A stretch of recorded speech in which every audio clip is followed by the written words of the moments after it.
hate that guy. You are listening to Let's Go, the weekly anime podcast about weekly anime from Dynamite in the Brain and Secret of the Sailor Madness. So come along and hang with the Let's Go gang. It's Dwayne. It's Hello. Niall. And How it's are me, ya? Brian. And on this episode, we are covering the anime that aired the week of the 22nd to the 28th of February 2021.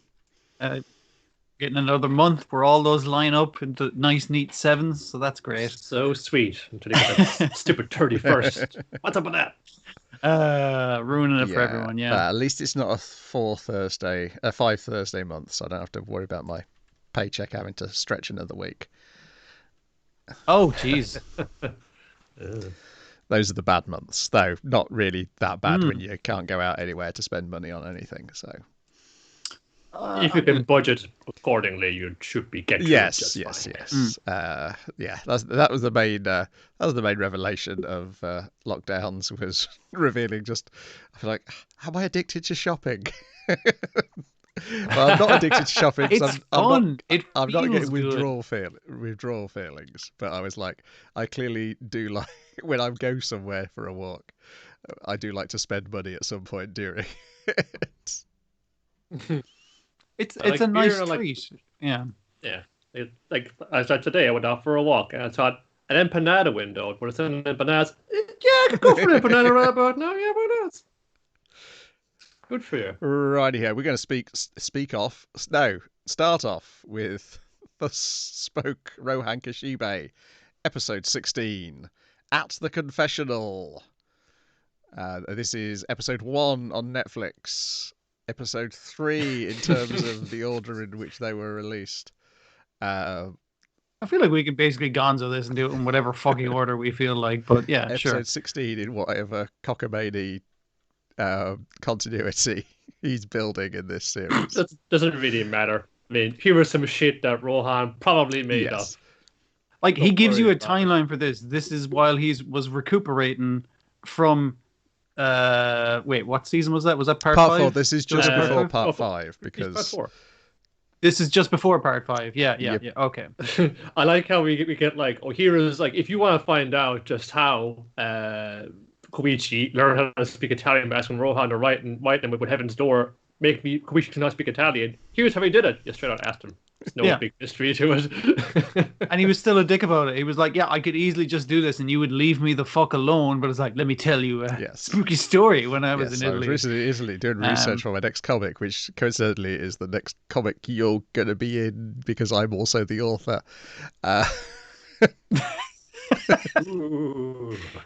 Author stand-ins are weird. Particularly when it's an author stand-in who's describing going to Italy to research the comic, and then the very next arc after this point in time in the continuity of the comic is the Italian-based one. And that's why he needs him to write in that he can speak Italian in him in the first place. Anyway. You're trying to warn him off. Don't go to Italy. You could get some fucking spooky ghosts in there. We'll get to the end with them not believing ghosts, but that's ridiculous as well. I mean, like, there's lots of ridiculousness in this episode, and the central ultimate conflict is silly as fuck, which is just like, perfect fucking Rohan episode. Yeah, so he's taking photos inside a church in Italy, and he's like, and you're not, like, it's rude. It's very rude. And you're not supposed to, like, take pictures of the confessional because he's like, a confessional. It's like a phone booth, but for sins. Yeah. It explained it because most Japanese folks probably never even seen a confessional before. It's like, you just go in here, priest sits into the middle bit, and you go in here. And they don't know who you're talking to, so you can just, like, tell your sins, because she could, like, within you, it's just going to, like, eat you up and stuff. So it's supposed to just let it out, even anonymously. Whereas I'm Irish and raised Catholic, but not anymore. So I definitely know what a confessional is, and I definitely know how many crimes are worth how many Hail Marys. Yep. Ooh. It's a very volatile little stock market that got going on there. But I didn't mind doing it because it meant I could take the middle part of the day off of school. There is that advantage. Yeah. Sometimes I barely had any crimes. I had to make up something. I didn't want to do my homework, that kind of thing.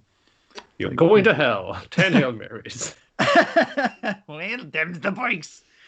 So he's taking photos inside the confessional as well when somebody goes into the other booth. And he's like, I swear, I did not know that was the bit for the priest beforehand. I'm only telling you the bit. I knew it was for the priest beforehand because I know that now, obviously, when that guy thought I was the priest. And then this.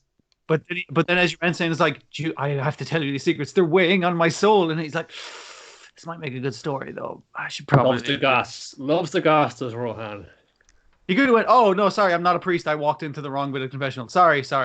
Because nothing had been revealed, but it was just like, oh, juicy secrets, though. Yeah, doesn't the guy say he's addicted to confessing as well around this point? Like he has confessed about this before, but it's still eating him up. Yeah.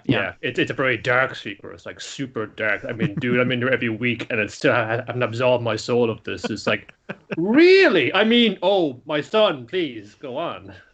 He's trying to like be like one. Oh, little assess like this one. No, gotta be no. You're a priest.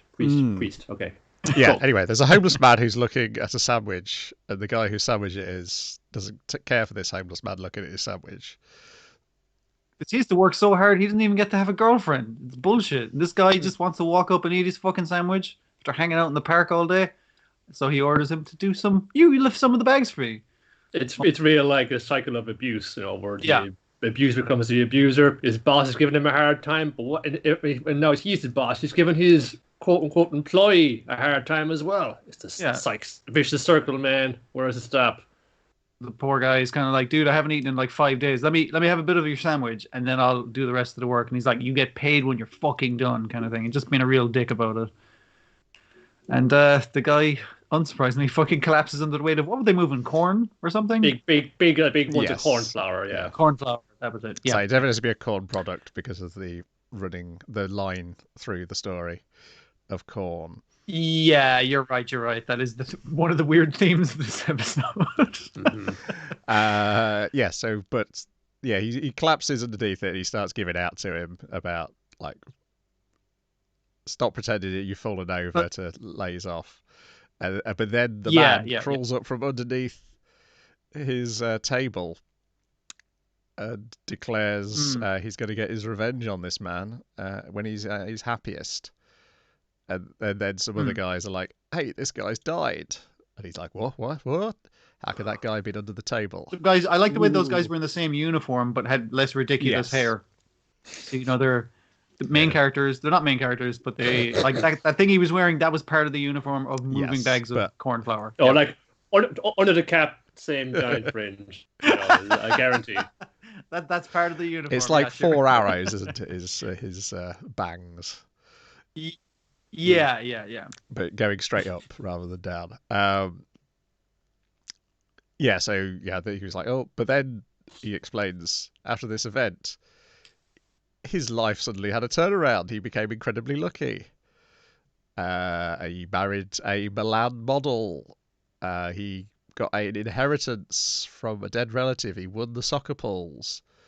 The farm he bought. And I think he had a really good idea for popcorn. Like he became a popcorn magnate or something. He invented cornflakes or something like that. I mean, maybe he introduced them to Italy and they did really well or something. Molto bene. He had a daughter, and then and we see him walking through in a plaza, and the daughter's showing off that she can catch this popcorn in her mouth. Importantly, remember, he's there with the daughter, but also there is one of the attendants, one of the butlers, something like that in tow as well. Yeah, dude with a cool mustache, basically. And it goes. She misses, so they try to suggest, oh, you had your eyes closed. Try again with your eyes open. And then he thinks to himself. Him just thinking, he's like, I am this so is happy. the happiest I've ever been. Happiest man alive. And then the daughter elbows the other guy in the face, knocking him on the ground. Sticks her tongue out, and the homeless man's face grows out of her tongue. He's like, haha, catch you, motherfucker. Don't worry, I'm only temporarily possessing your daughter. But so what I'm gonna do, right, is I could just cut off your head right now and kill you, but I'd feel bad about it. So I'll give you a chance, and if I give you a chance, that means I'll get a chance to get into heaven. Yeah, the dude's going. That means I'm just leaving it up to fate. Like God can't fucking punish me for that shit. Yeah, the dude's going. Oh, you died. It was an accident. It wasn't my fault. It wasn't your fault. You're the one who made me carry that bag. I told you I hadn't eaten for 5 days. You didn't believe me. But we'll leave it up to God to decide. Let God judge what's going to happen between us. And it was something trivial. Let's say, oh, I don't know. It is bad popcorn. You can catch it, throw a big popcorn into the air, up higher than the street lamp, and catch it in your mouth 3 times in a row. Universe is on your side. God says, fate decrees, you were innocent. It was my fault. I will disappear from your life and leave you alone. However, if you don't get 2 or 3 times in a row, I fucking got you. Then I get to kill you and then move on to the afterlife free of sin because I left it up to fate. Yeah. And it's just the ridiculous lengths they go to is beautiful. Of just like, throw the popcorn up and catch it. The deadly like, I have so much time to talk about all the fucking techniques I'm going to use to catch this popcorn in my mouth. It felt very like this chapter of the Rohan series. You know, I suppose the previous one, the prior one we discussed, the run was a bit this way as well. But this feels the most like JoJo battle of wits. Yeah, ridiculous stakes over the most stupid fucking thing. And also the like an environmental factor they hadn't accounted for coming into play. Yeah, and like he has to do it 3 times in each round. Like there's a new thing in play basically, and a new way that's like, now I gotta consider the ramifications of this. The first one is throwing it up, and he gets blinded by the sun, and so he only just catches it on the tongue and has to like roll it around to get into his mouth. Yeah, it's when the basket, when the ball is kind of like rolling around the basket, but he kind of loops it in with his tongue, and it's like, and he's like, I can fucking do this. I got confidence. I was like, you can fucking talk when you're fucking finished, when you won entirely. Says his daughter's tongue. Then it clouds over, and he's like, oh yeah, got it now, absolutely got it now. Then he throws it up, but then 2 pigeons arrive, and he's like, oh no, the pigeons are gonna go for it. What am I gonna do? I think I'm feeding them. So what he does is he throws all the other popcorn on the ground, so they go to that, and he can catch the second one in his mouth. But now he looks up and he sees him throwing all the popcorn on the ground has made the pigeons think, oh, you're feeding pigeons, are you? And loads of pigeons have turned up and eaten all the popcorn. So he's only got except for one piece left. And all these pigeons looking at him as if to expect, like, come on, feed it to us. What? His ineffectual trying to scoot them, I was just like, yeah, that's fucking real. Third time's a charm, buddy. Let's see you do it. Well, up it goes. Yes, I was like, what's he done? His hands are on fire. But yes, what he's done is very JoJo, very original JoJo. He's soaked it in oil and set it on fire. So pigeons won't go near it. That's what he just like put it all over his hands and then hands on like fire. Like he has a lighter in his hand. Let's put the popcorn in there and then flick it off. Like he has to do it when his possessed daughter claps. So he had enough time because he has a lighter in his hand. He obviously like snapped it the fuck open and just got his hands covered in not petrol, whatever the fuck it is inside lighters. Lighter fluid. Lighter fluid. Thank you. Couldn't think of the word. Yeah. He didn't do this very carefully. He's like, haha, now just to catch this flaming popcorn in my mouth, and I've won. But the sun comes out again. And he gets his head cut off. And then he's like, so I guess you're wondering why I'm here talking to you, given that I had my head cut off in that contest I just described. Fucking right you are. I mean, yes, my son. And that was like, I was slightly confused for a second. I was like, wait, how is that even? All right, fine. It's JoJo's. It's weird as fuck. Yeah, so that's okay. You got the wrong man. Yes, he was expecting this, so he had one of his workers get plastic surgery to look like him, and he had plastic surgery to look like somebody else. And so it was not he who was beheaded, but one of his workers, who has now also cursed him. He's being followed around by 2 ghosts. He's been followed by the ghost of himself beheaded and the ghost of I think he kept calling him a tramp or something like that. But we're both like, and he's like, wait, you guys can follow me into the church? Oh, fuck. Hat on ground. Like, oh, man. Promptly leaves. And we cut back to Rohan telling the story. And he's gathered quite an audience. Okuyasu was there. Yukako was there. It was like, ooh, that was a spooky story. He's kind of like, wait, when did you guys get here? He was really caught up in his own story. And they're like, are you sure it's not just a stand battle? It sounds a lot like a stand battle to us. I mean, that sounds like a stand battle, yeah. It's the fact that they wouldn't think ghosts exist when they had a friend who was a ghost. Yeah. They've seen weirder shit though. Yeah, mostly stands are weirder than ghosts. Yeah, I think this could have been prior to when they go to the ghost alley, though. No, this must be after it because he's about to go to Italy. Oh. Yeah. Yeah, and your one's going out with Koichi. Oh yeah. This is way after. Yes. This is way after. It has to be I after. just feel like Ikeyasu's idiocy was spreading the moment he showed. I could believe him forgetting that they knew a ghost. Yeah, that makes sense. As you know, he is an idiot. But I did like the just tell the story, and then Rohan kind of going to them. I do believe that man was evil, but I gotta respect his moxie. His will to live should be admired. Just between this maybe it was when they had to explain what Confessional was and everything after that, got me thinking, this is he's just seen a John Woo film just now. Because he's in a church. There's like 10 pigeons were the problem. Yeah. There's pigeons. There's Face Off. There's guys swapping faces. Yeah, you just watched Face Off and thought, no, what I just needed was more ghosts. I'm going to provide them. Yeah, I really enjoyed this one. I'm trying to. I think I enjoyed it more than the run, and I enjoyed the run a lot. I'm trying to think whether I enjoyed it more than the other two. That was very good. Yeah, I think I might have to. It's been kind of good. The order, at least that we've approached them from, I think they've escalated in quality over time. Yeah. Yeah. That's fair. Just got lucky like that. But where are the rest of them? Will there be more of them? Well, welcome. Where is my burrito? It's promos when the next season is actually made and released on Blu-ray, I would guess.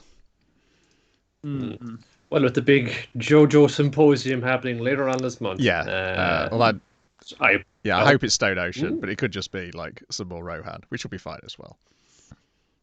It seems like the kind of thing is that they've seeded it so far in advance. It could be like multiple announcements of various merchandising opportunities and outlets. Which we hope amongst them is Stone Ocean. Yeah. It'll be it. Well, I mean, like the plus that we know it's coming, but it'd be nice to just get a little update. Or on it'll be that's a all. gacha game or a pachinko machine. Yeah, I know it'll be a mobile game. It's all this build up. I know it's gonna be a fucking mobile game. It always is that way. Special announcement about from Going to Guy later this month. Devilman mobile game. Devilman, Endless Runner. It's like, yeah, great. Okay, that's just what I fucking wanted. Do you need to bring all the press here just to say that? I don't know. It seems like a waste of resources to me. Yeah. We already have the JoJo's Endless Runner. That's the only one I remember enjoying. Then we've got Vlad Love, episode 3. What was this one called? It was called Sabbath Night Fever. Sabbath Night Fever. Yeah. Sabbath Night Fever. Right, yes. So the first half is they've been to a movie called they're going to a movie called Gokei Body Snatcher from Hell, and they run into the Megane of Vlad Love, the head of the cinema club. Yeah, of course, that's some choice words. Oh, of course, you would go to such trash like this. It's like, here we go. Just lay us out about what kind of film you think is best, please. While constantly breaking the fourth wall, obviously. Yeah. And also, as well as like constantly, this as well, like having to go with at Bamba saying, "Why? It's the president of the film club." It's like, why are you speaking in such explanatory dialogue like that? It's so cliche and so stale. I didn't mind that as a recurring joke this episode. Yeah, I thought and that I was like pretty the fun. fact that the second time they do the "you're thinking out loud" bit, she does complain about this being a recurring gag. So then they agree to to walk back on the way because Mackie's complaining she's hungry, and so they go to a gyoza restaurant. And as they're on the way, we get just an essay about the Handley Page Victor bomber appear on screen. I did have to read that, and I was just like, is this like just referencing when people go like, I've put in very specific plane because that is my thing as an animator. But haven't you wondered when you see a plane, or maybe when you hear it and look up and it's flying over you, like, where's it going to? What's its purpose? Is it this a passenger plane, or could it have been once been used to ferry and drop atomic weapons? Maybe. I mostly think when I hear a plane going overhead, is like, we're not under any flight lanes. What the fuck? Yeah, when I used to hear them, I'd be Yes, like, I oh, they're agree. going off to the bombing range. I knew exactly where they were going and why they were going at such speed and at such low uh, altitude. I get buzzed by helicopters mostly, and I kind of wonder what poor so-and-so that they've marshaled, scrambled the chopper to go harass somebody who's probably just, I don't know, trying to find somewhere to sleep tonight. Yeah, here it's military helicopters, I think, just going from one place to another. But yeah, on the East Coast, where I was before, yeah, it was people flying out to the wash to drop bombs. Yeah, I mean, like, it's mostly when I hear helicopters, it's emergency helicopters, not only for suicides and jumpers and stuff, but like because especially like in this side of the country with very few hospitals and shit, it's like it's basically like hearing an ambulance. It's like, oh fuck, some poor soul needs to get somewhere very quickly. Yeah. But I don't consider like the fucking technical specifications and how it was used. Well, I think it's just because someone wanted to draw that plane, and because it had no purpose. Yeah. It's like fine. They just stuck it on. And I guess if you've listened to the audio commentary on Beautiful Dreamer, it makes even more sense because when he's talking about why they drew all the Second World War German infantry stuff. His explanation was, there's no great satire going on here. We just wanted to draw tanks. Yeah. I appreciate the honesty. Yeah. It did feel a very Pat Labor movie 2-esque shot as well. You know, it felt very ominous as it's moving forward, but it's just kind of, here's all the text on it. It's just kind of blunting the point a little bit. That's kind of it. It's kind of form which we saw. Yeah, it's kind of mocking the idea that you're looking for a deeper meaning in something when all you're interested in is the actual vehicle itself. Oh, see, they put in a bomber plane because that represents the character's inherent depression, as in like the self-violence. It's like, no, we just want to draw a cool plane. We need a good transitionary shot, kind of arty, so that to be into the gyoza restaurant that they're all going to go to. Yeah. Or garlic is the only thing on the menu. Well, garlic's the only thing she orders. I think I had other stuff on the menu. It's just like, that garlic's really I suspect good. she's suspicious that she's a vampire, and therefore. And then we get like the little things about all her little phrases, like a cat needs money, and then imagines Puss in Boots. But censored. Yes. Legally distinct. Puss in Boots. Yeah. Legally distinct animation studio mascot. But hey, it just eating it does not affect her in a overly negative way. It just is another thing which makes her drunk, but an angry drunk this time. Felt more you like fucking Angel does, because she starts to smashing the place up. Yeah, they got the gyoza early because that's a quick one to do, but it's like, where's my garlic fried rice, motherfucker? Kind of shit. It's like, the businessmen in the corner going like, oh shit, we gotta get out of here. It's like, man, please calm down. Get the fuck out of my face, you infected dick chef, you. And then the other two guys, just got an infected dick. Oh. They're there for the goss as well, yeah. And then we get a section where they're the doctor and Mamba are trying to figure out what exactly is the nature of vampires? And more specifically, what is the nature of this real vampire we've now come across? Which... Does she appear in mirrors? No. How about photographs? Also no. But then this wasn't started by her photo getting in the paper. Yeah. I don't know. Next test. Crossing running water. Yeah, easy. Daylight doesn't like it, but doesn't kill her. So, no problem there. Crosses, loves them. Very cute, very chic.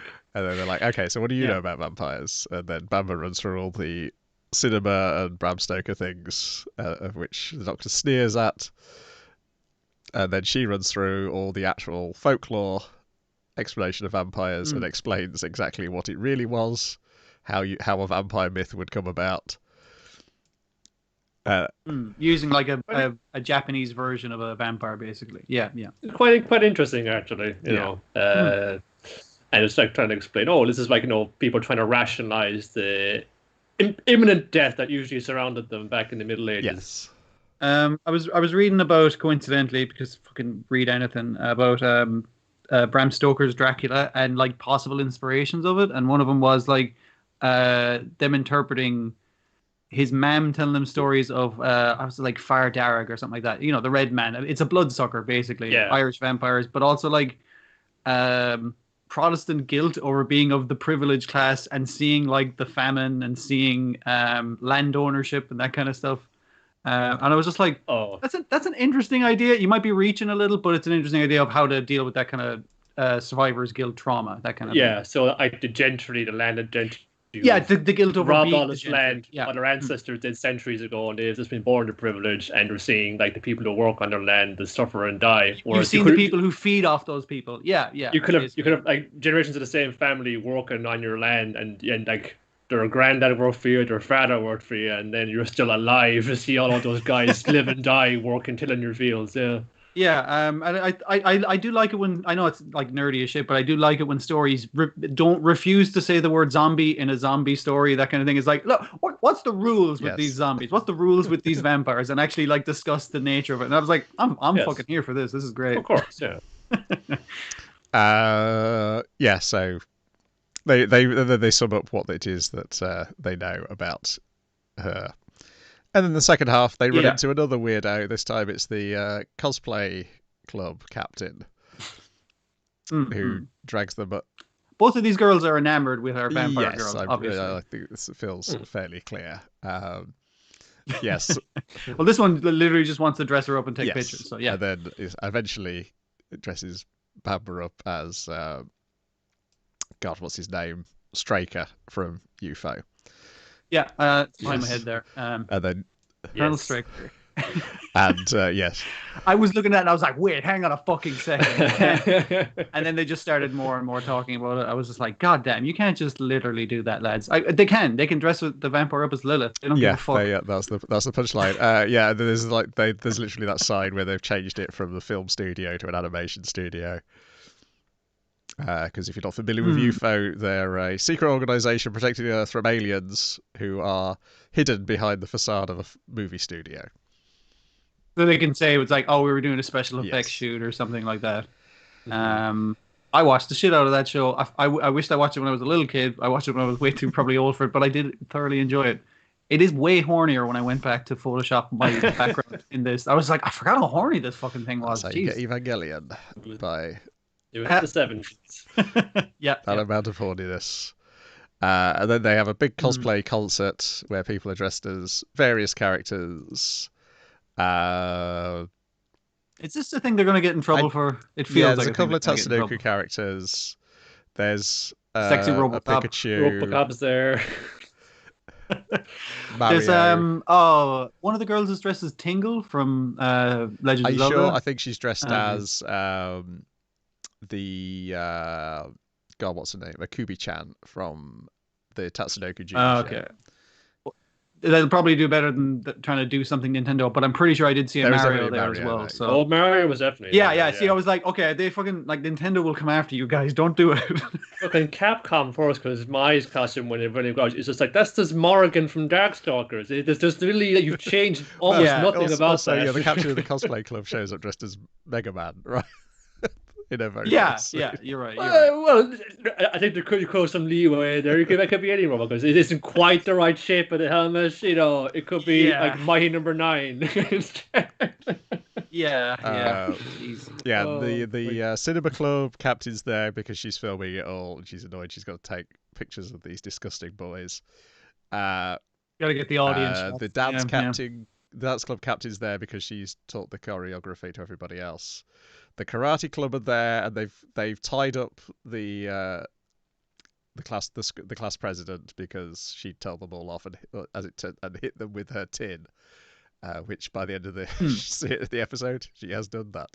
And the doctor's there because she's come to draw blood by going to get these teenage boys too excited. By dressing in fetish gear. And then I was like, this was the point when she revealed under her trench coat that she'd got a leather mask and stockings and suspenders. I was like, oh, what's the guy? The Project A-ko guy who also worked on Euroscience Zero with these guys. I said, did they bring him on as board as well? Because that's very much his thing. Fetish consultant. Underwear consultant. He's the Agent Ica guy. And then after Agent Ica, he then did something called lingerie office. Okay. That's a straight up That porno, one is, isn't yes. it? Who's just slowly working himself towards the porno. Who the real money is. But yeah, that reveal, I was like, okay, I don't know if he is on board or not. He doesn't have a Twitter for me to find out, but I was like, okay, that's very much in his line of thinking. But maybe it's just in their line of thinking as well, and they always just got him to do the horniest bits of Eurosite Sarah.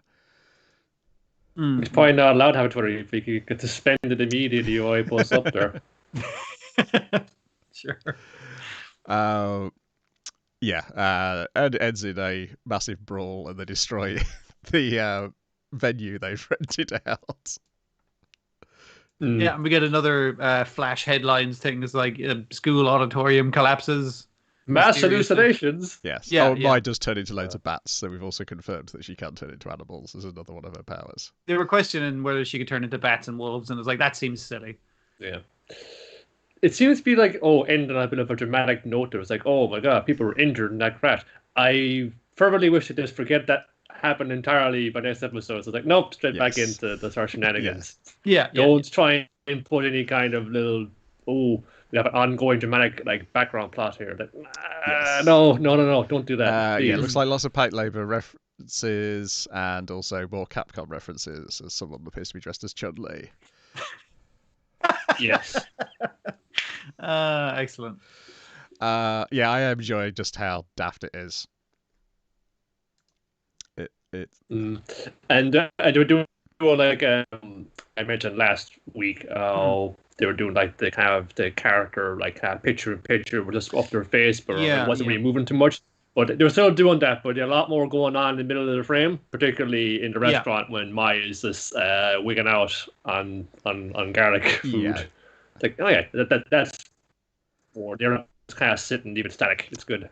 It's a good device. So like they seem to be using it in unique ways, not just relying on it entirely for cheapness. Obviously, it is a thing that it lets you do a thing a little easier, doing shot and shot. But they're using it as well. Well, that panel is like something that the rest of the characters in frame are able to manipulate and intrude upon, where it's just this isolated box with just her face. It's like, no, people are just kind of getting squashed out of the way. They're reaching in and grabbing things inside there. It's like, that's good. It's very fun and cartoony with this. Yeah. But they make up for some of that by having lots of static pin-up shot stuff in the second half with the cosplay. I mean, this show has something to appeal to a lot of people. It's got a lot of fast rapid-fire jokes. It's like being geeky about vampires. It's going to reference UFO for me specifically. Who else is this for? What the fuck? It's got a lot of stuff where it was like, oh, I like that bit. Yeah.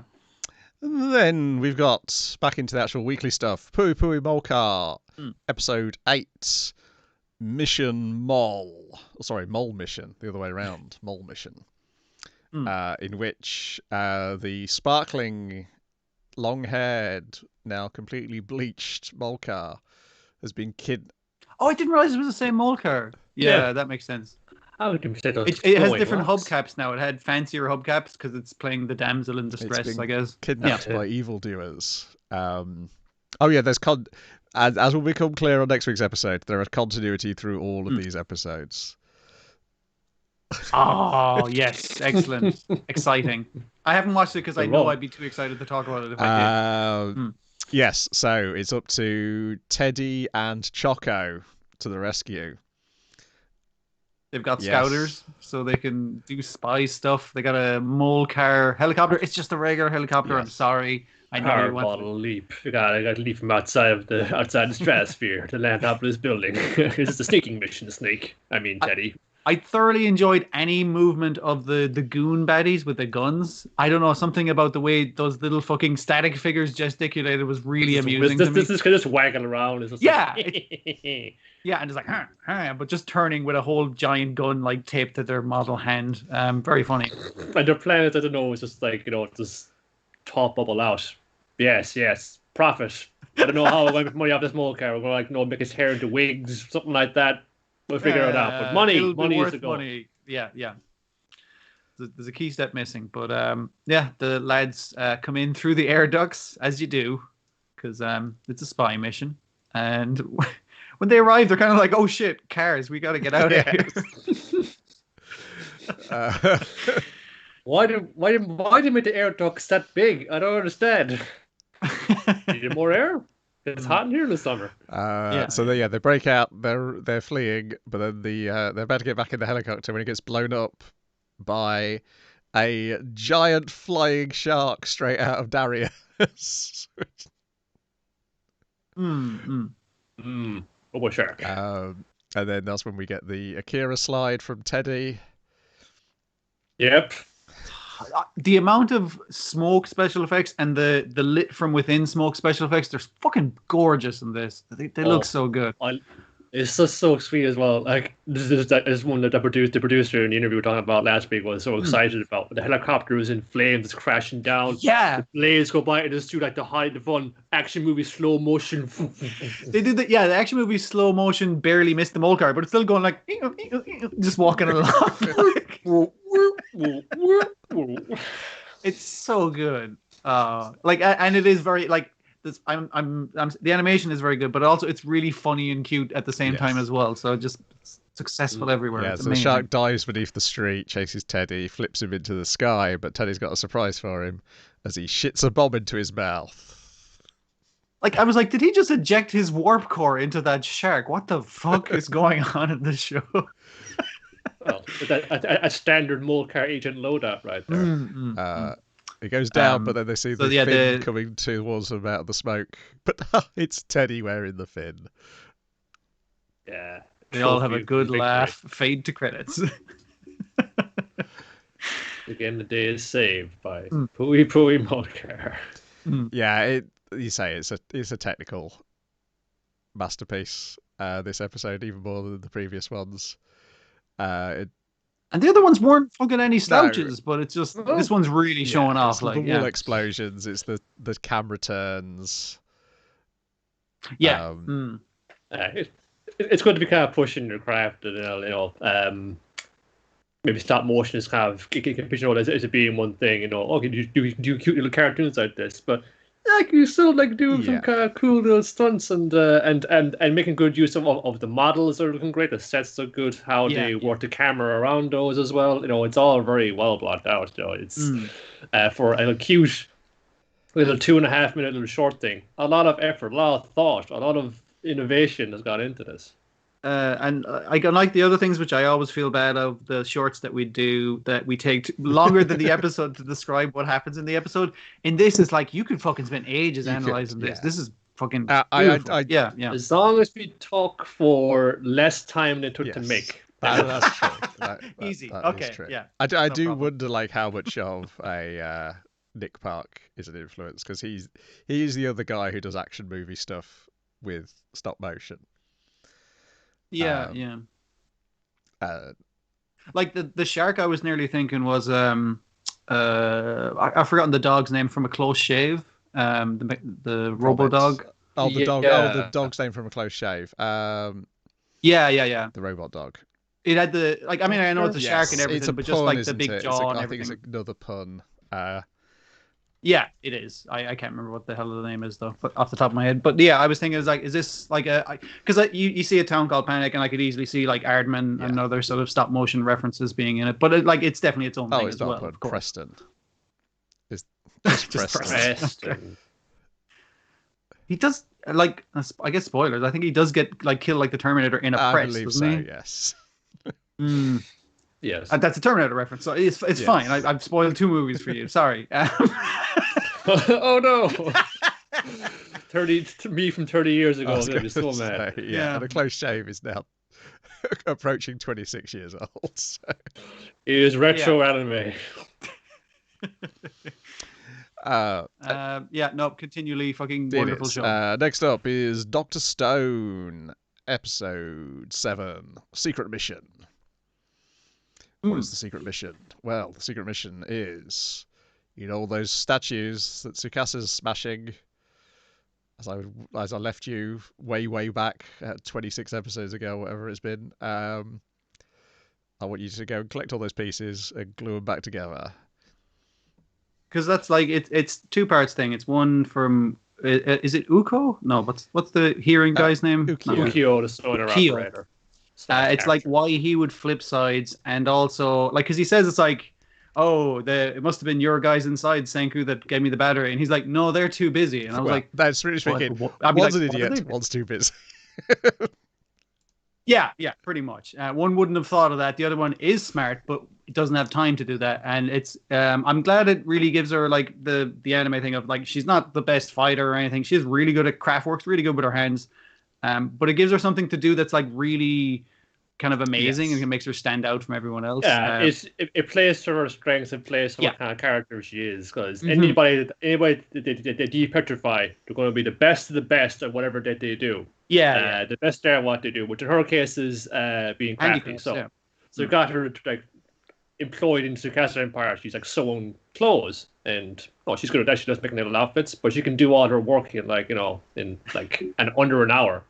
What she's spending the rest of her time on? She's like, well, she's crafty. She's good at glue. There's lots of puzzles. Loves like gluing piece, all the smash just like back together piece by piece.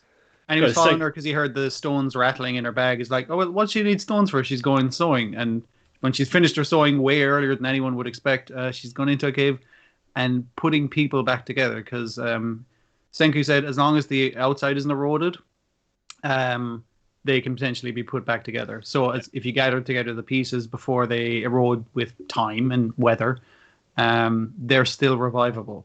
Yeah, that's why Ukyo's approached him now, because look, he's not an idiot. You can see that they got like a fucking telephone set up at the graveyard that they can communicate with. If you want to suss what kind of dude is Senku and all the gang in the Kingdom of Silence, what are they kind of like? What's their goal? What's their like frame of mind here?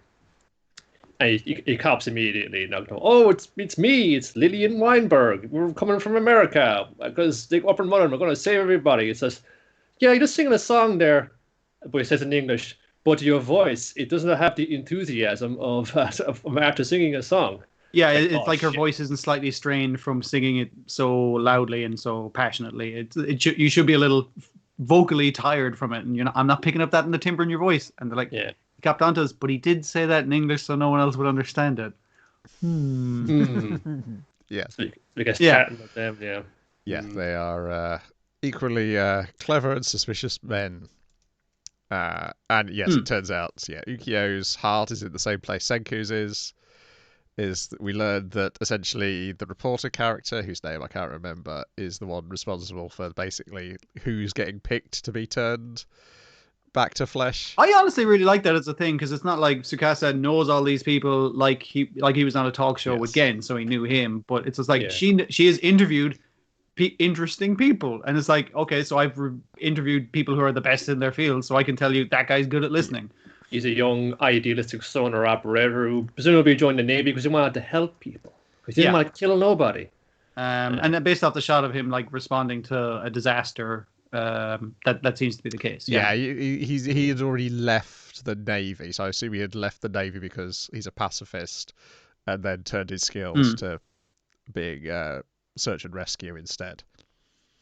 Because that's the other thing he makes clear. Yes, he'll do a deal as long as nobody is killed, and he's like, and Sega's like, well, that's what I was aiming for. So now it's just, rather than an ideal, it's now a requirement. Excellent, we're all on the same side. We were going that direction anyway, but we're just like, if we can, but now, okay, we'll just work harder. Yes, and more importantly, we're now getting an idea of, well, we already know how much of a dick Hyoga is. But now Cass's beginning to get an idea of how much of a dick Hyoga is when Yo fakes his own death. I've been wearing this eye thing just as a fucking way of faking my own death one day when I fuck up.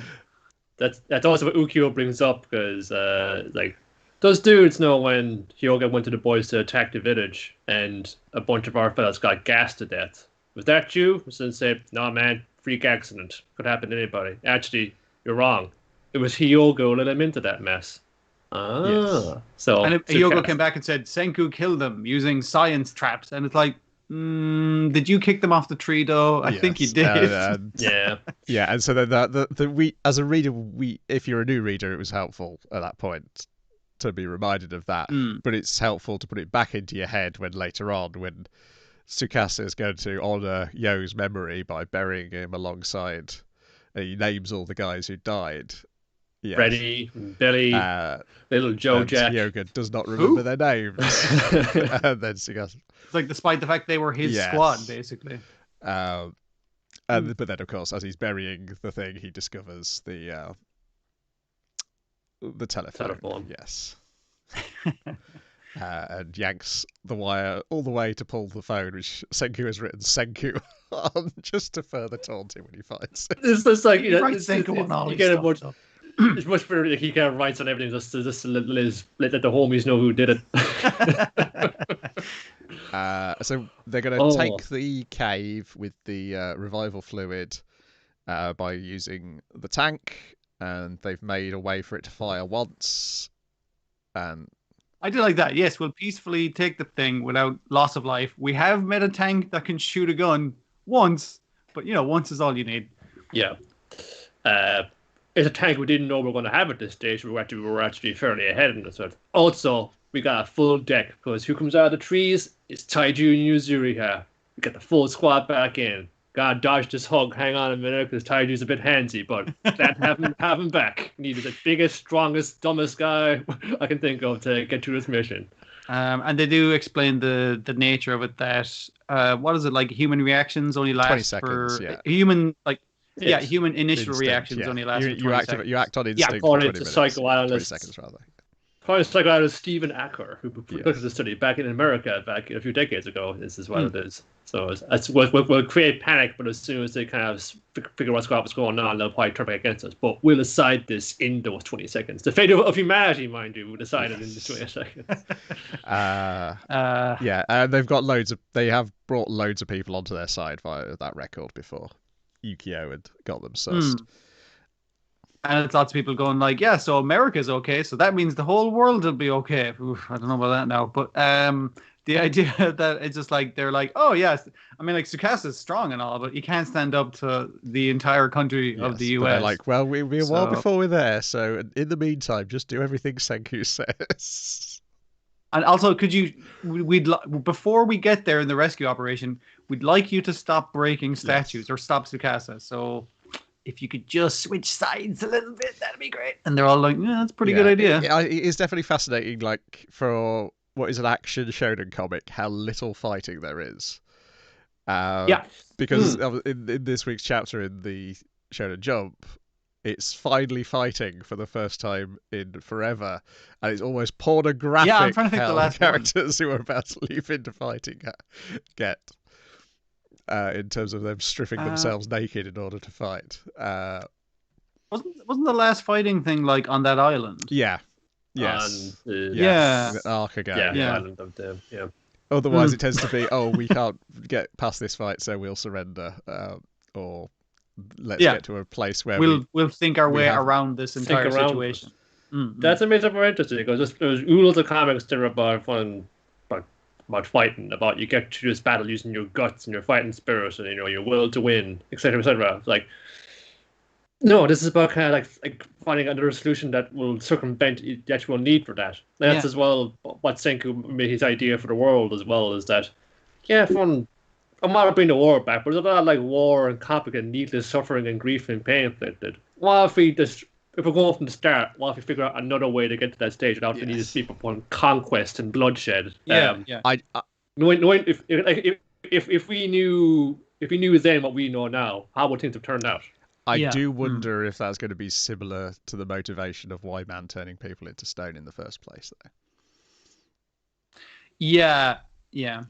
I feel like that, since that's like the theme of scientific progress leads to peace and harmony and good stuff, and it's like, but also the opposite in its own way. So it's probably going to be part of the overall way off in the anime and in the comic. The comic moves with such speed nowadays. It might not seem that. God, so this feels like it moves, even in the anime, it feels like it moves at rapid speed. It's an exponential progress, like they just build on what they've made before. So we already explained how the steam engine works. So just you've been to primary school, hopefully. You can kind of see how they will get from there to there. Yeah. You can fill in the gaps yourself, or ask a teacher. Like in terms of like speed, like this season is it what, like 2 or 3 years after Senku has woken up, something like that, isn't it's about it? a year, I think.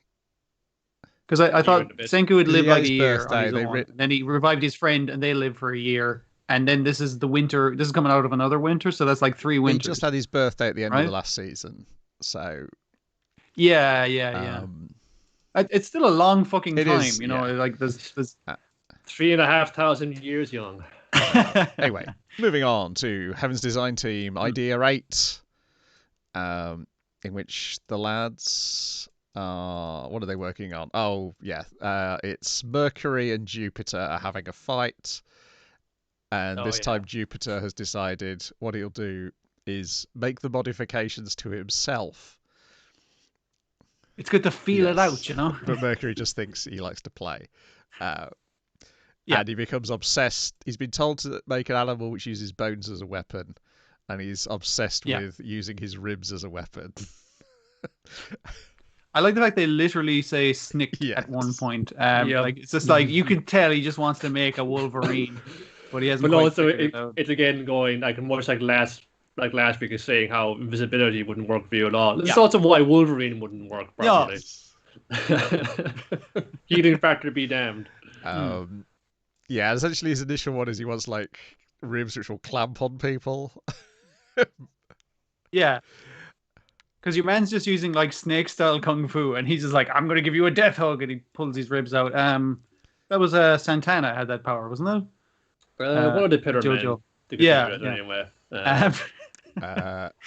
Deadly ribs is his plan. I thought for the longest time, they're making some kind of dinosaur. Like, is it going to be like an ankylosaur or a stegosaurus?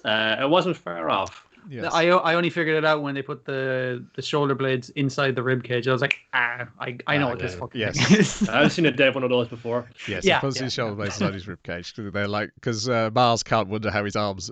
How are your arms moving? When you, it's like they need the shoulder blades to work. That's why snakes like don't have arms, because they can't have shoulder blades. What with their expanding rib cage? And you're mad about these. You're insisting on these movable ribs. Yeah, because he's put his can't have shoulder blades on the outs. He's put his spine on the outside at this point. Because Pluto's brought a lion in to attack him to check the durability. Not great. He does not stand up very well to the lion. It's our old friend osteoporosis. No, it's not. It's because he can't breathe because he's put his ribs on the outside of his body. He can't he can't move his ribs internally to control his breathing. He does get osteoporosis later when he tries to make the ribs bigger, but yeah. I like the little ding dong noise when it finally is osteoporosis. A running joke that is osteoporosis is very funny as a thing to have in your show. Fucking hell. It's like in House, but it's always lupus, but there's never lupus. Yeah. It's at the one time that it was lupus. But that's anyway, with like doubling up the bones and various other things, they end up with a turtle. And then they're like, its head's still exposed. And then they think of numerous ways to hide the head, and they come up with multiple different turtles and tortoises.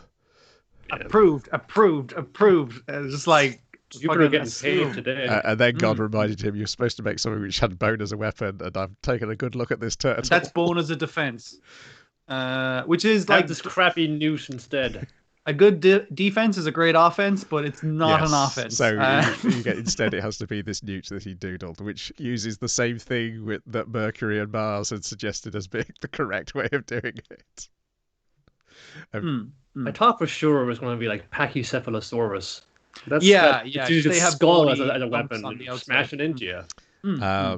Or just a bone club on the fucking end of its tail. It's like ankylosaur. I thought as well, just with the shape of the ribs kind of poking out. I thought, it's kind of spicy at the sides. It could be an ankylosaurus. That could be something. Maybe they have to do like actual animals we can see and stuff, because dinosaurs are still like, we don't even know if they're feathers entirely. We know these ones probably had feathers, but we're not sure about this one. And then they discuss it in the factual part of the program. He pokes its ribs through its skin, which they'd mentioned earlier that you would have to be a regenerating amphibian to do that properly.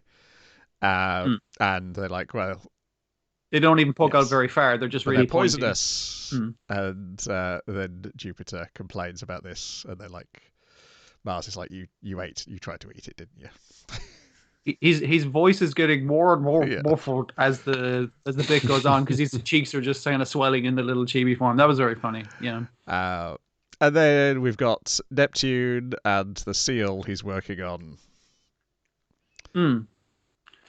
Oh God, it's a very specific thing God is asking for. To show love with, and it causes a throb. It causes a throb. Interpret that as you will. Don't be weird. And courting that causes a throb. That's it.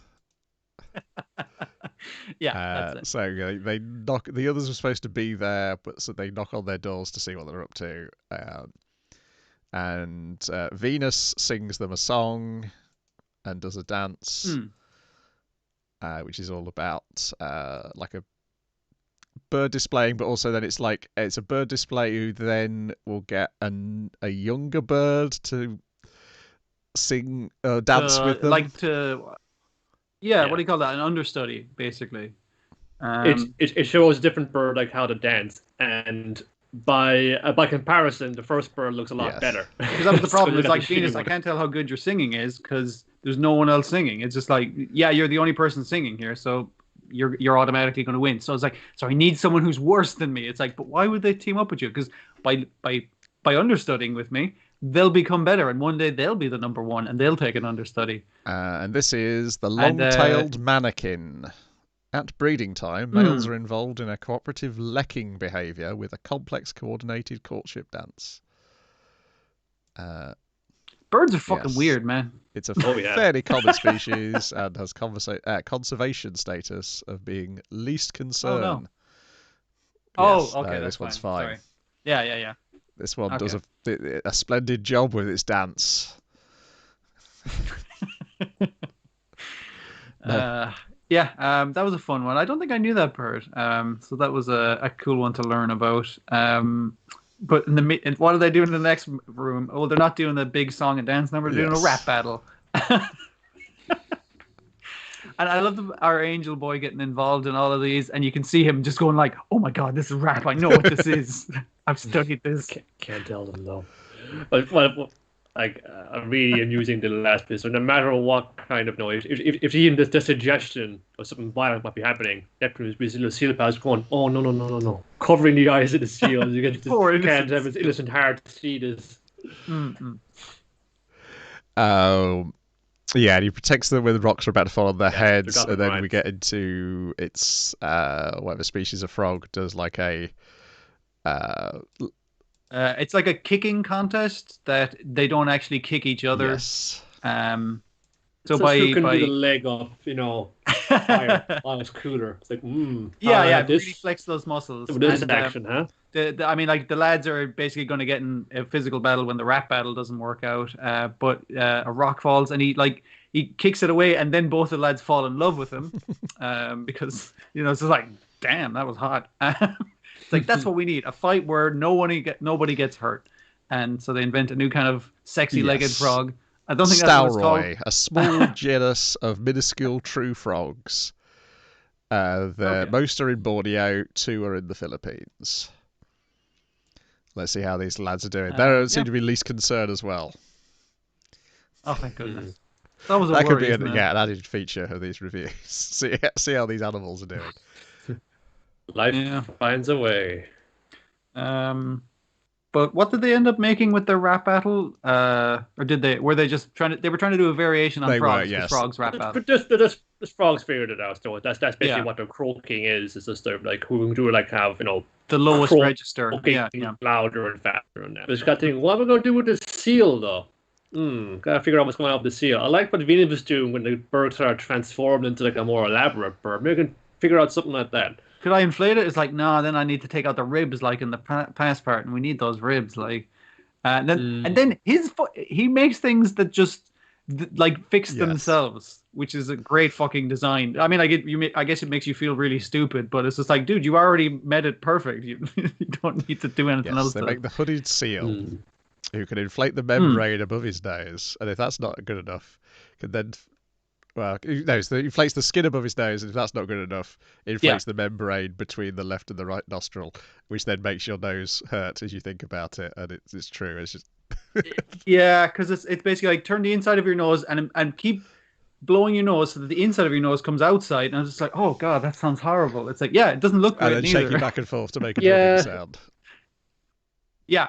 And again, they talk about it as like, so basically it's a physical contest is what he's thinking. Is like, so like for a seal, holding your breath is really good. So it's like a breath holding contest because it is all about the breathing and the nasal passage and all that kind of jazz. So I was like, that you can see where this evolutionary idea started, is in being good at breathing is good for a seal, then crazy inflatable nose eventually.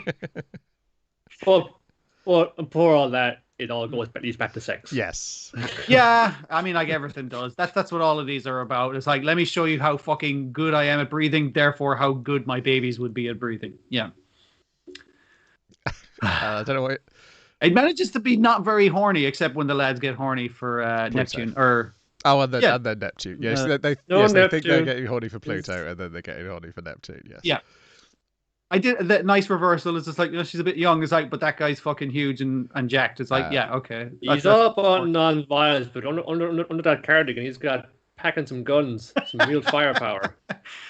I like when he was making seals. I was like, fucking seals are very violent. Don't they bite each other and stuff? And I was like, oh, okay, he did make a kind of seal that wasn't the shit out of each other. Yeah. Yeah. I didn't that like the seals have like big coats so they can actually like tear into each other and everything without doing extreme amounts. They'll draw a hell of a lot of blood, but the will walk away from that more or less. But then you get kind of cool scarred up shields, like it's some kind of fun wild Pokemon or something. Yeah, so I guess he makes cute but tough things. Yeah, I know. It's the next episode though. There appears to be a penguin which has human proportioned legs. So I don't know. Oh, is that going to be like one of those ancient penguins? You know, the ones that like it was like an emperor penguin, but it was as big as a man. They're just trying to make a penguin, and at some point they're going to have to realize they're going to have to make it smaller.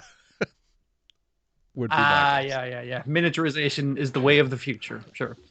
Or are you going to kind of hide the legs within, like, that penguin shape of the body? You think, oh, he's got no legs, right? No, you just don't see him. Kind of like with the owl, owls have got like long spindly legs as well, but you wouldn't know because they're coated in like a lot of downy fluff feathers. But it's very much, I assume it's because like the owl and the penguin, they're a thing that humans connect to because they have a similar shape to us.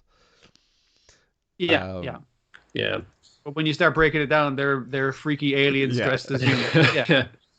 It's the this is like a thing in paleontology, or we think dinosaurs, or at one point thought dinosaurs looked like that because we were just like imagining the skin fitted them like like a fucking latex suit. Yeah. When you look at something like the skeleton of like of a gorilla or a bird. If you did the same thing, you would look at some kind of fucking goblin or hell creature. But we don't. It looks like a cute little gorilla or a monkey. So what's all the extra thing like cartilage or muscle or flesh that's obviously dissolved? We went, the skeleton left. There could have been like things in the way there that gave it like a cute dinosaur face instead. We don't know. Like same with the feathers and so forth. Could be anything there. The jury's out. Yeah, but I do love this show. It continues to be good. It's not exactly the most amazing looking thing, but like when you see an angel get really excited to beatbox, I'm just like, you don't get that in anything consistent else. Though. It's not like you come to an episode and go. No, it doesn't drop considerably by any stage. No. Then we've got Jujutsu Kaisen episode 20, Nonstandard. Is this lock of the week for me? It's pretty close. Like it's all about Todo. Todo is maybe the main man here. Like Itadori is there also. But man, it's about. I mean, the end of it is about your man breaking through the barrier, and that's like it keeps cutting to different fights, and the fact that the barrier drops. It's like, okay, now he's in. Fights are over, boys. But it is Todo, and about his extremely high. Was it 530,000 IQ? I believe that's what he claims. Like break. IQ can only go up to 200 by definition. I know. And he keeps saying this, and it sounds like, and there's disclaimers coming up on the screen saying, it's like it's self-proclaimed. We have to say this. Yes. But then he does things like where he constructs an entire scenario that his idol comes into the school alternate reality that he's written for himself. And she's like, actually, that's why this power wouldn't work like that. You need to adjust your tactics. He's like, oh, you're right. Thank you. I'll go to your next thing, which I believe is in the Tokyo Dome on January 8th. Okay, I've just marked that in my calendar. Thank you for that. And all of this happens in 0.01 of a second. Like all this entire scenario he's constructed in order to dodge one attack. Yeah. Well, it's like revealing his technique. Hanami is there. He's like, oh, Hanami is cursed the spirit of all these moves. It has the left arm out now. It's got no what the left arm going on with there. But it's time to show me my technique. So, Itadori, whatever happens, let's rush it. Let's rush at this thing. And trust me. And they go rush him, go about the business to him, and then clap. Swap places. Hanami thinks I want to throw Itadori into like some spike roots that was conjured up in the air, but it's like clap. I'm impaled on spike roots. How that happen? His cursed technique. It swaps places where I am. That's how it works. It's like, yep, that's all that does. No other tricks to that. No siree. And it's like, well, that seems fairly simple. But then, like, they're kind of like double teaming him and like hitting him at both sides. But every time he claps and switches, it's like, but I have to adjust to their completely different frames each time. And that split second of indecision, I was like, wait a minute. Okay, so I was going to punch here, but now he's up here because he's taller. And I was like, shit, okay. And that makes you reconsider your thoughts. And it's just enough to get the shit kicked out of him.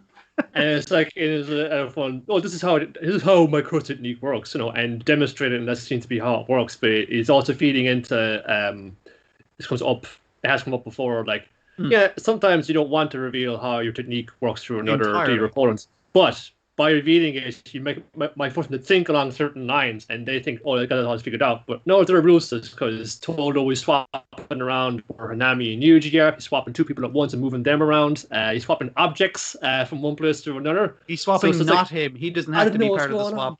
Also, and as he does one time, he claps and then turns around to face our boy running out of and is just like, oh, wait, you didn't switch, and then gets hit in the back of the head. It's like, I can just clap normally, dude. It's like, God fucking damn this guy. Essentially what they're doing is that between him and Itadori, they have a Konami and an infinite juggle combo in the corner. Yeah. It's just not letting them out of it. I mean, walking back to the river, and then it's like, clap, Itadori is over in the river. But remember when Fushiguro, he lost the 3-section staff and they got lost in the river earlier on? That's in Toto's hands right now. Choo, choo, choo, choo, choo. Whammo! It's so satisfying. There's a lot of fun with the technique, and visually, yeah, it works really nicely. And there are like two cool fucking, not including the principal who plays like electric guitar to fucking use his technique. There's two really good actiony songs to fights in this. Yeah, it's nice. Yeah, it's excellent. These are all kind of happening, no confrontations. They'll have that craftsman dude who wants to make a court wreck out of Gojo. Hanami's just like, hey, fuck this, I'm going to absorb the life from the plants like close by and power it up, and Bubba's going to use solar beam on you. But then, bang, the veil comes down, and you think, what is going on here? Also, Uzahime, the teacher from Kyoto, was running into one of the other boys whose name I've forgotten. He's a little kind of weedy chump. Like, check out my cool sword, right? At the hilt, his sword like is a hand. holding his hand. It holds my hand. The craftsman guy made it for me. It's like, because you're kind of wimpy, so you need a sword to hold your hand because you're a little bit of a wuss. And as soon as the veil comes down, he's like, oh, brilliant, look at all these girls just here for me, even though the other girls are here to specifically mock him, but he's not listening to them. Maki and I keep forgetting her name, Kugisaki of shown up as well. And said, I want to beat the shit out of you. And he's just like, all these girls here for me, I'm really popular. And it's like, motherfucker, you're not listening to me. But as soon as the veil comes down, he's just like, I'm going to leave. And he just runs the fuck away. They're like, oh, that was easy. It's Gojo Sensei. He's cracked the veil that he should not be allowed to get into. And he's just going, he's up in the sky. He's the blindfold up to see his beautiful sparkly eyes, for which he can survey all before him and think, who should I mess up right about now? What's the correct order for me to kick these guys' ass in? Hops down to the principal, and as he's about to fucking kill him, the principal's like, don't fucking kill him. We need to ask him questions. Gotcha. So he just explodes his arms and legs while he's just screaming. He's like, okay, you get this guy some medical attention. I'm going to fuck off. And at that point, we're still at the lads fighting our plant guy, and our boy's about to step forward. He's like, no, don't move an inch, otherwise the attack will hit you as well. And Abby's like, forget this, I'm out of here, peace out. I'm gonna crawl up, and then fucking Gojo's going, red over here, a blue over here. You put them together, you make it purple. And a wave of destruction, fucking like a mega smasher from the Guyver, or erases the landscape. Yeah, because it was nice the way he could see from the air that all the plants had been like absorbed and they all died, so he knew where to fucking aim this thing. But the problem is, it's just like your man's just like, oh, that's just like him over fucking shooting as usual. We can't even tell if he hit the fucking curse because everything is obliterated in this straight fucking line. Yeah. We get the mechanics stuff that they explain a little later on in program. I always loved the because Gojo's, again, his is another like power it's fairly simple, but the application of it, like Todo's, is where it matters, because you can. It's all about like infinite space. So on the one hand, you can infinitely contract space. That's how he mussed up that dude's arms and legs to smash them up. Yeah. Also, infinitely expand space. So when you put them together, it's two opposing forces. They explode outwards in the purple fucking haze of death. Yeah.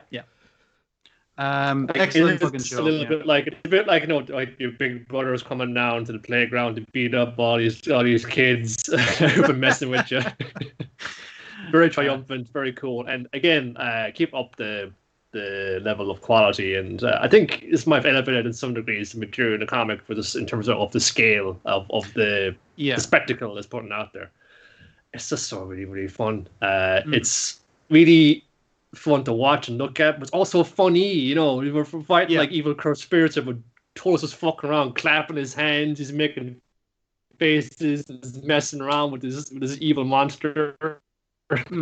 It's not as much where it currently is in the manga, but one thing I do appreciate of the series is it being like super dark, but also constantly having stupid characters doing dumb shit and making jokes. And this does that balance quite well. Yeah. The Juju Stroll thing, very important question that we must go by all of our characters with. You a dog person or a cat person? Dog, no cat, no dog, no cat, no dog. Oh, I don't know. Fushiguro was like, dog, obvious. Yeah. Seemingly most people are dog people by the end of it, but Panda's overhearing all of this and like, motherfucking nobody said Panda. What the fuck? Everyone hates me. Like, dude, it's a binary choice. We can't pick Panda. Well, it's okay, because why pick one? You can have both. Because with a dog and a cat, every day is fun. Exactly. So the first half is about the previous dog she had when it had puppies. And she's worried as a kid. She's worried, that you're told like a parent dog gets really protective and will snap at you if you go at the puppies. But she was just as loyal as a mother, but also still a mother. Yes, she was presenting them to her like, look at this one, look at this one, look at this one. This one looks cool. And then can I have them back now? The puppies like, can I have my children back, please? So nice. And that segues nicely into discussion of who has the most power in the family. It is mother, because when the owner tells the cat and the dog off, they don't listen. But when mum tells them off, the dog is so frightened he turns to stone, and the cat just gives in. The cat has an expression that's like, it isn't worth my time to die for this. I do like how when the mum's chasing the cat around as it's stolen a loaf of bread. What's it going to do with the loaf of bread? I assume it just wants the plastic bag more than the bread. Yeah, probably. Is that the mum and the cat pretty much have exactly the same expression on their face? That demonic aura is like running forward like the Terminator. It's like a stupid cat. The bread's still fine in the bag. I feel like that I've seen that, but it's mostly whichever person feeds them is the person they trust the most. That kind of thing. But they will also fear whoever could take away that feeding from them as well. That's it. It's respect and trust. Yeah. Dog, what are you doing? You've made a mess in the house. If I'm saying I'm listening, I'm a puppy. Dog. Oh, I'm in trouble now. Trouble with that little face that he makes as well was really adorable. Yeah. I've done it now. Oh. Good stuff. Then next up is, I believe, Back Arrow, episode 8. What is the Bloodstained Knight hiding? I thought this was going one way, but then it went a completely different way by the end of it, so that was nice. Oh, I think they did a good job seeding that there was something sus about the princess earlier on, because just she's perfectly pleasant in finding her manner and manner of speech, but it's just things she's saying or the way she's saying them. It's just like, you could probably be the one who's a bit war hungry or violence hungry here. It's just or there's something within you that impulse is there, but one of the things hard to detect under that nice facade you're putting forward. One of the things that threw me as well, I was just like, this is super suspect. Where they're a bunch of ladies all having a bath. Ooh, would you guys mind washing my back? It's part of diplomacy. You wash my back, I'll wash yours. And they're all like marveling at her soft princess skin, and it's all like, for the horny people. But then there's actually like the thing of like they wash the princess, and then she's like, cool, all right, I'm glad we got to do our diplomacy. And then she kind of walks away, is like, wait, is she not going to wash our bag? And I was like, well, she did say to them there, I thought, well, wash my back and I will resettle your people in one of the many acres we have in our country. And they thought, but is she going to wash our back? Dude, she just resettled her people. It was the idea that like we are naked and entirely presenting ourselves openly and truly. And it was implying that you wash my back, I'll wash yours. But it's more so, be subservient to me was what the actual conversation was and what they were actually doing. Mm-hmm. They were helping her wash, and then she just fucking walks away without helping them. Or because they are servants to her. And you help your servants, you pay your servants, but they're still less than you. And I thought that was an interesting way to show that, yeah. Oh, I suppose that's true as well, because what is, resettling these people is as simple. I give that away for a back rub. Yeah, that's how little that means to me. Yeah, I can see what you mean there. And then there'll be her people. They'll still probably have to pay taxes to her and be in reverence to her. You're just gaining more servants, basically. Yeah. Mm.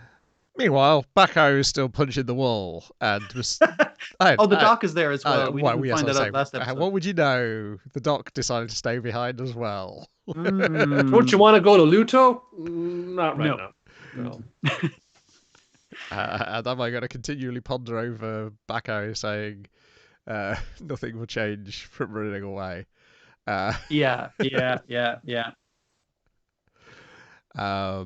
But then Prax shows up to bring Back Arrow back by force, and Back Arrow is like, well, I could clone myself into 5 of me, and I can throw 4 of me up towards you, hop on the backs of the 4 of them so I can get up close, and then force you to fly me over the wall.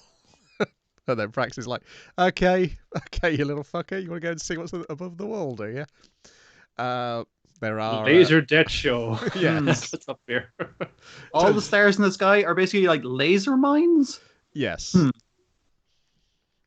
But then another one of the Rakuhos flies over. That girl's like, sweet, this is my way out. I'm out of here. Fucking...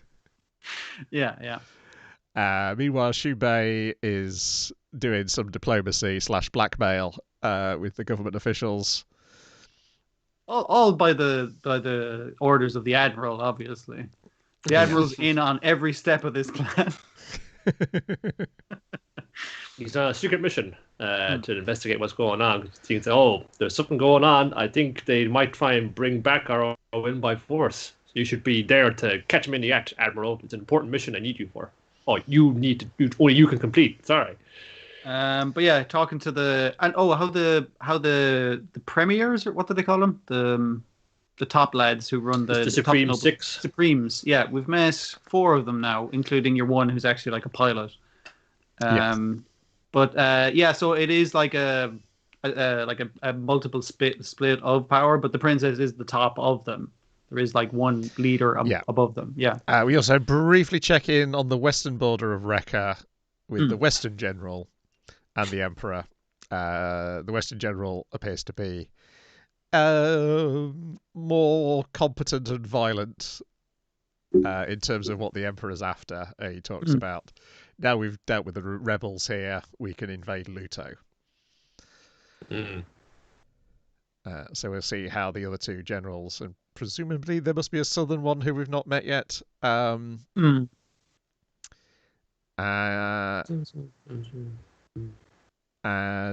yes, then Bit has followed where they took back Arrow, and he's going to. And Shubei excuses himself to go to Grand Edger to get some documentation, so they send some guards to protect him. Yeah. Because he was basically like, okay, you guys need to tell me how you enhanced her thing, because I know she couldn't fucking fly before, and obviously she's the only one who can do it, so I can help you develop that technology, and in the meantime, I'll give you all of the secrets of my land, but to prove my good faith, I'm going to give you the secrets of the Grand Edger. Let me just go back and grab that. But, there's a couple of guards going with him. So Bit will take care of them with this gun he's been learning how to use. He has no recoil. And just gets well done, Admiral. Well, Shubei electrocutes them. And yeah, I did love Shubei kind of going, like him, Bit going, like, he's like, well, you were just using me as a fucking, like, as a distraction so you could get him. It's like, yes, Admiral, it was very brave of you to put your life on the line like that. It's just like, I suppose it was, yes. Just playing him every second. It's great. Then the science minister is... I fucking love that guy. He's delivered back Arrow by Prax, who is now wearing her mask, and it now has a piece which goes over her mouth, and now her voice sounds like it's being processed. So you're like, this isn't Prax. Yeah, and then he's like, hey, trust us like her. Yeah, and you also hear the scientist guy like, hey, we're doing experiments here. You're not supposed to wear the mask in experiments. It doesn't matter. Music! Yes. His science choir is the craziest thing in this episode. Electrodes in your head will hurt a lot, but it's for science. Yeah. It's not pain, it's love. Play not love, love not pain.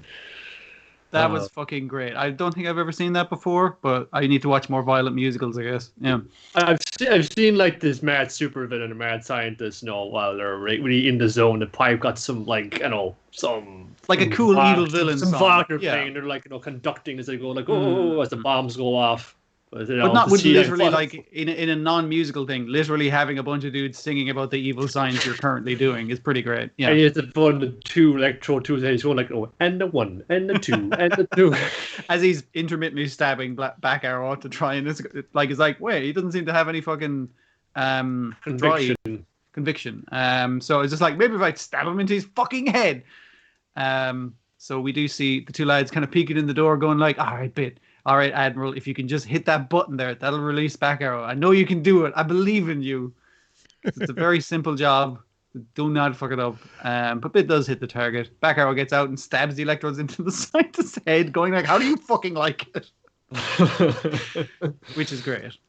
And as they're escaping, Prax shows up, and he Prax knocks her mask off and is like, you're not Prax.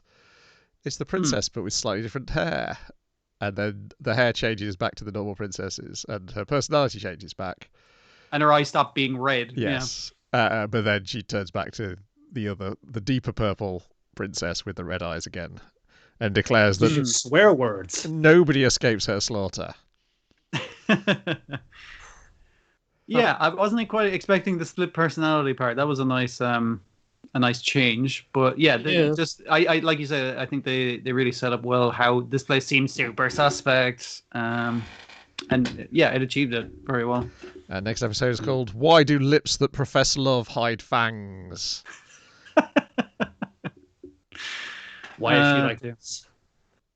What happened to be like this? Yeah, so I have no idea what's going on. I don't know whether she's somehow both her and Prax merged into one in that form. I don't know. I don't know. I watched it back trying to see where the switch happened, because we see like Prax says,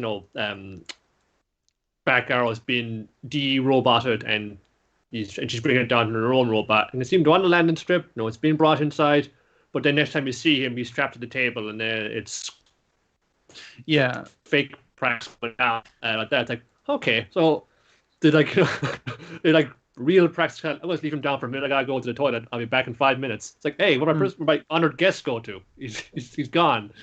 Yeah, one of the things I was thinking was that that Prax is in on this, and that's why Prax is wearing the mask thing in order for the princess to be able to dress as her. Because Prax's conviction is to serve the princess, isn't it? Yes. Yes. Yeah. Maybe it could be like this. Yeah. But she seems very reasonable though. Beyond that. Yeah. Because she was even willing to bring back Arrow above the thing to get laser shot at them. So it was like, yeah, we're not fucking getting over the wall, dude. Just give it up and come back with me. Actually, I think if Prax knew that the princess was muddying and dirtying her hands like this, you'd be one step in to stop it, really. Yeah, you could be right as well. I wonder if somebody who wants a more hawkish country has been experimenting on her. Yeah, similar to the experimenting on the beautiful Bishonen boy. Yes. Anyway, I'm sure it will be revealed next episode because this is not a show that drags its heels. No, it'll be done the first minute of the next episode. Yeah. Then we've got Skate to the Infinity, Part 8, The Fated Tournament, in which we learn exactly how messed up Adam is and why he's messed up. And we're introduced to two new skaters, Snake and character pick of the year, Harry. I saw Harry there and I was like, oh, Harry, you're so fucked, dude. He didn't get as fucked up as I thought he would. I thought he was going to fight your man. Your man was basically going to murder him on the fucking track. Yeah, I was like, oh, you got off easy. Like, no, he's not trying to do all the theatrics. He's trying to do the bit and saying, no, I gotta do this. This is a real deal right now. I'm gonna skate and I'm gonna win. No, I'm gonna do all those things like shine a laser in his eyes and all that kind of cheating shit, but I'm gonna win. Oh, everyone's allowed to cheat. Like even in the preliminaries, like you had a bunch of Plague Doctor mask dudes going like, let's fuck up Snow for no reason that I can discern. Get some street cred, I guess. I guess so. But Adam's problem is that his aunts have raised him to mistake pain for love, and that's fucked up. That is why getting a ruler across the wrists. Yes, he's torturing these, and also that's why he's self-sabotaging his own career in order so that his aunts will, rather than be happy with him, will get angry at him. Yeah, he's trying to fuck up because they beat him and said, "We do this because we love you." And he took that to heart, and it's like, oh, that's really fucked up. I feel bad for the guy now, even though he's a dick and a weirdo. Yeah, that's why back in high school, he took his could have been his next love. He went too fast around Dead Man's Curve and went over the side, and he busted his legs up. It's like then Joe and Cherry Shop was like, "You've gone over to the dark side of skating. I know skate. What are you doing?" But I loved him. Oh, I hugged him too much and I broke him. Yeah, fairly messed up, but like it's an interesting way to give him, if not sympathy, then to understand where he's coming from. And particularly because with the other events and the reveal of who the Snake is turns out to be Tadashi, his assistant. You're like, Snake has entered the tournament because he's trying to. He basically says, he wants Adam to renounce skateboarding because I just love that. It's just, but that exact phrasing is. Again, this like this is skateboarding, right? But it is very much in that Fast and Furious, life or death street racing atmosphere as well going on. Yeah, it's like, Adam, you've gone over to the dark side of skating. I'm going to make you renounce. You're doing the evil kung fu skating. I was like the feature with the good kung fu skating. I taught you everything you know. Yeah. He specifically has the line. It's like, you do forget, I taught you how to skate. Yes. And the episode, but you're my servant. You cannot back at your master. Yeah. And it makes it clear that Snake is better than Adam because he beats his time by 0.2 of a second. Yeah, even though that's what Cherry was trying to do in his preliminary stuff. It was just like, he only managed to match it. Yeah, that sounds good. Was Adam was trying to find his Eve among these skaters. It's like, oh, you're a snake in the grass, trying to spoil it for everybody. Yeah. I'm trying to ruin the Garden of Eden for Adam. Yeah. And Langer is finding that skateboarding is not as much fun without someone there to support him. Yeah, he's like, wait a minute, I was going against Joe, and Joe was going the hardest he fucking could, and I wasn't feeling it. Why not? And meanwhile, Because I'm having a row with my friend. That's why. and his ex-friend is just like really sad at home, and his sister's being a little dick to him, but also trying to support him, which is a nice combination. Yes. You're totally uncool, big bro, but when you're skating, you're like a fractionally more cool. Still kind of lame, but you're fractionally more cool.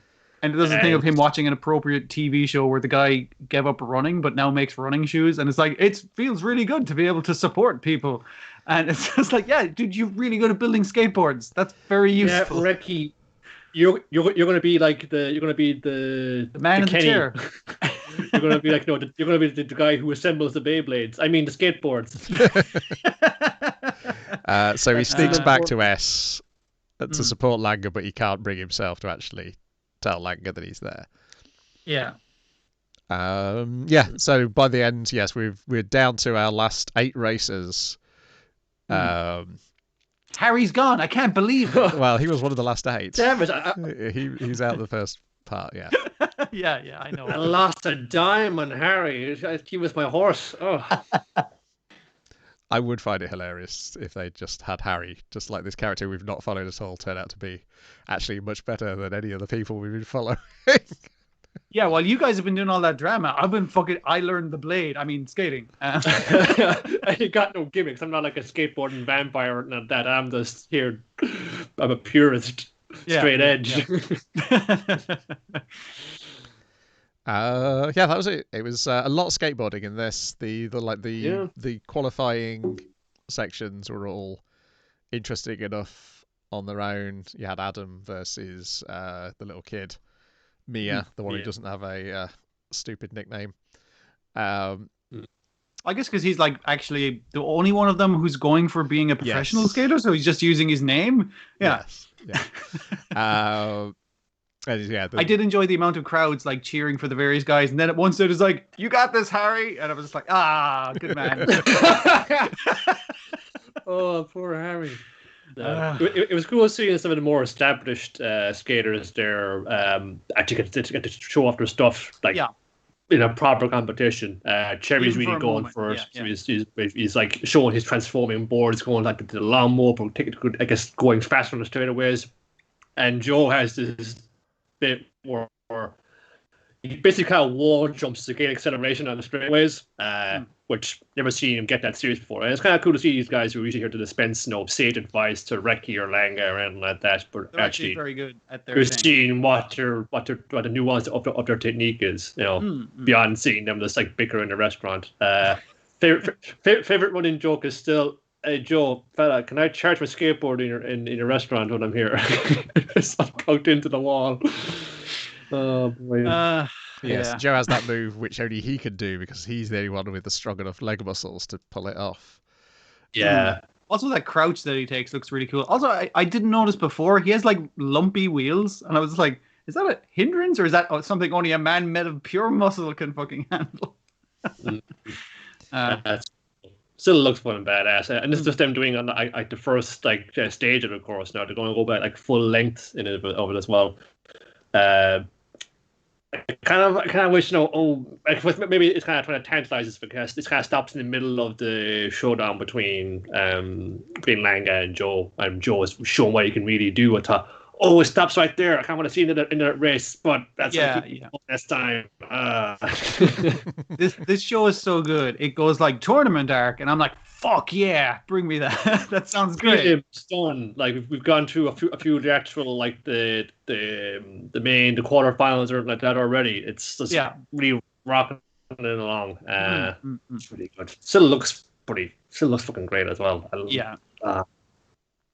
Let's put together. Apparently this skate chill out manga tie-in thing is done in the style of the eye catches. Oh, the little chibi guys. Yeah. Cool.